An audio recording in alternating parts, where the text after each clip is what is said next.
This channel does not promote any violent, harmful, or illegal activities. All content provided by this channel is meant for an educational purpose only. অনুব্রতর জেলায় এদিকে অভিনব দেওয়াল লিখন তৃণমূলের। তিহারে বসেই খেলা হবে। দুবরাজপুরে তৃণমূলের দেওয়াল লিখন। শতাব্দী রায়ের সমর্থনে দেওয়াল লিখন। তিহার জেলে বন্দী থাকলেও অনুব্রতই প্রচারে হাতিয়ার তৃণমূলের। সশরীরে না থাকলেও অনুব্রত মণ্ডলী তৃণমূল কর্মীদের প্রেরণা। মন্তব্য তৃণমূল নেতা মলয় মুখোপাধ্যায়। খেলা হবে বলতে গেলে আক্ষরিক অর্থেই যেমন আমরা বলি যে ভগবান অন্তরাল থেকেই আমাদেরকে সাহায্য করছেন, ঠিক তেমনি উনি তো তিহার থেকে সশরীরে এখানে আসতে পারবেন না। তার শুভেচ্ছা, তার শুভকামনা, তার আশীর্বাদ নিয়েই কর্মীরা ঝাঁপিয়ে পড়বে এবং তার অনুপ্রেরণা দিয়ে আগামী দিনে নির্বাচনে জয়লাভ করবে তারা। তিহারে বসেই খেলা হবে যে কথা লেখা আছে, বাংলার মানুষ তৃণমূল বিরুদ্ধে খেলা করবে এবং আগামী যে নির্বাচন আছে নির্বাচনে তৃণমূলকে পরাস্ত করবে।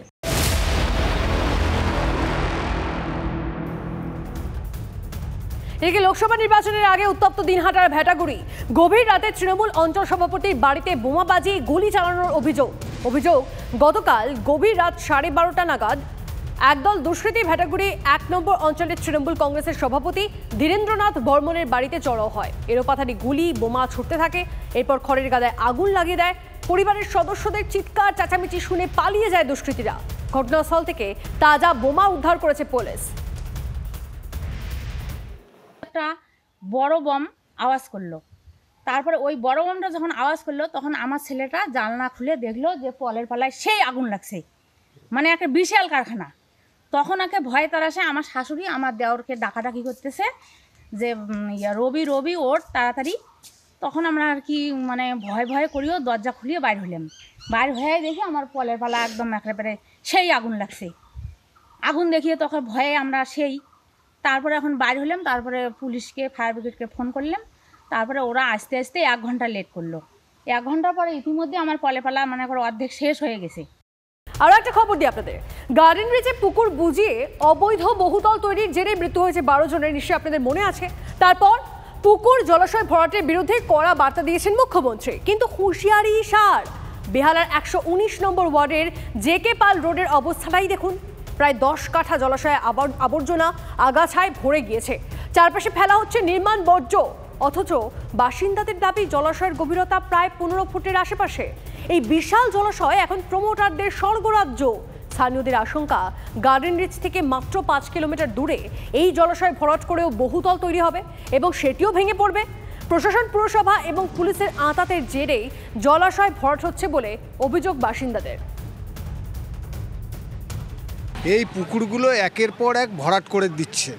অসাধু প্রমোটার এর পিছনে আছে, তার সাথে এখানকার একজন প্রমোটার, প্রভাবশালী প্রমোটার, যার স্বামী হচ্ছেন কাউন্সিলরের স্বামী হচ্ছেন তিনি। তার আঙুলি হেলানে একের পর এক পুকুর ভরাট করা হচ্ছে। কোনো প্রতিবাদ করতে গেলে কখনো থানার মারফত, কখনো স্থানীয় মারফত, সেখানে কিন্তু একটা ভয়ের পরিবেশ তৈরি করা হচ্ছে। কিন্তু আমাদের বক্তব্য হচ্ছে, যেখানে রাজ্যের মুখ্যমন্ত্রী বাংলার পুকুর বাঁচানোর কথা বলেছেন, মেয়র এর আগে বড় বড় কথা বলেছেন, অথচ মেয়রের ওয়ার্ড থেকে ঢিলছোড়া দূরত্ব, গার্ডেন রিচ থেকে ঢিলছোড়া দূরত্ব, এই 119 নম্বর ওয়ার্ডের একের পর এক পুকুর ভরাট হয়ে যাচ্ছে। আমার মনে নেই কত সংখ্যাটা, কিন্তু আমরা যখন এসেছিলাম আমরা একটা সার্ভে করে জলাশয় কত আছে নির্দিষ্ট করে এসেছিলাম, যাতে সেই জলাশয় রক্ষিত হয়। সেই সময় যা জলাশয় ছিল তার প্রায় 60% ভরা হয়ে গেছে। পুরসভা জানেন না, মেয়র জানেন না। মেয়র তো একজন অ্যাক্টিভ কাউন্সিলর ছিলেন, তিনি তো জানেন কাউন্সিলরের কী ভূমিকা হওয়া উচিত। দুর্ভাগ্যজনকভাবে এরা সকলেই হচ্ছে মমতার সৃষ্ট দুর্নীতির শিকার। ওদের সাহস নেই মমতার বিরুদ্ধে কথা বলার, অতএব ইচ্ছে না থাকলেও দুর্নীতি করে যাচ্ছে। না, এখানে ভর্তি হওয়ার কোনো প্রশ্নই নেই। আমি তো এই পরিবেশ বাঁচাবার পক্ষেই অবশ্যই সবসময়। আমাদের পরবর্তী জেনারেশনকে সুস্থ পরিবেশ দিতে হবে। আমি তো তার বিরুদ্ধে যেতে চাই না, আমি নিশ্চয়ই তার সপক্ষেই থাকবো। আমি যদি এরকম কোনো অনৈতিক কাজ হচ্ছে দেখি, আমি অবশ্যই তার বিরুদ্ধে ব্যবস্থা নেব। কিন্তু পুকুর ভরাটটা টোটালি বন্ধ হয়েছে, আইনে তো করা হয়ে গেছে না। কর্পোরেশন নজর রাখছে, সেই সঙ্গে পুলিশ।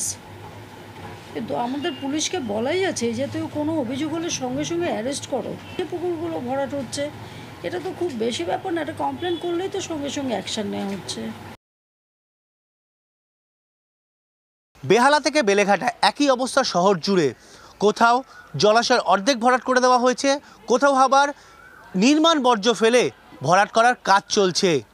তেমনই একটি পুকুর হচ্ছে 119 নম্বর ওয়ার্ডের জেকে পাল রোডে, যেখানে প্রায় 10 কাঠার একটি পুকুর, আর সেই পুকুরের অবস্থা হচ্ছে এরকম, পুরো আবর্জনায় ভরে গিয়েছে এবং গাছপালা আগাছায় সম্পূর্ণ ভরপুর, যা জমি হাঙরদের এখন নজরে। সামান্য জল দেখা যাচ্ছে, তাও আগাছায় সম্পূর্ণ ঢেকে গিয়েছে। কিন্তু সবথেকে গুরুত্বপূর্ণ, সেই জলাশয়ের চারপাশে ফেলা হয়েছে নির্মাণ বর্জ্য, অর্থাৎ রাবিশ। কলকাতা পুরসভা সিদ্ধান্ত নিয়েছিল যে রাবিশ ফেলা হবে কলকাতা পুরসভা প্ল্যান্টে, যে প্ল্যান্টে যাবার পর সেটি আবার পুনর্ব্যবহারযোগ্য করে তোলা হবে। আর কিন্তু দেখা যাচ্ছে জেকে পাল রোডে যে 10 কাঠার পুকুর রয়েছে, সেখানে প্রকাশ্য দিবালোকে এরকমই রাবিশ ফেলে ফেলে জলাশয়ের অর্ধেক অংশ প্রায় ভরাট করে দিয়েছে।